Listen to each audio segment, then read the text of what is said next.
കേരളത്തിലെ തൃശൂരിലാണ് ഹിരണിന്റെ ജനനം. അമ്മ ശ്രീലങ്കയിലെ ജാഫ്ന സ്വദേശിയാണ്. തൃശൂർ റെയിൽവേ സ്റ്റേഷൻ സമീപമുള്ള സ്വപ്നഭൂമി എന്ന റെസിഡൻസിയിലാണ് വേടൻ വളർന്നത്.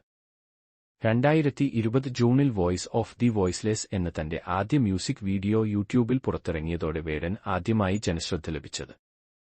അതേ വർഷം തന്നെ ഭൂമി ഞാൻ വാഴുന്നിടം എന്ന തന്റെ രണ്ടാമത്തെ മ്യൂസിക് വീഡിയോ അദ്ദേഹം പുറത്തിറക്കി. അന്ന് അദ്ദേഹത്തിന് 25 വയസ്സായിരുന്നു.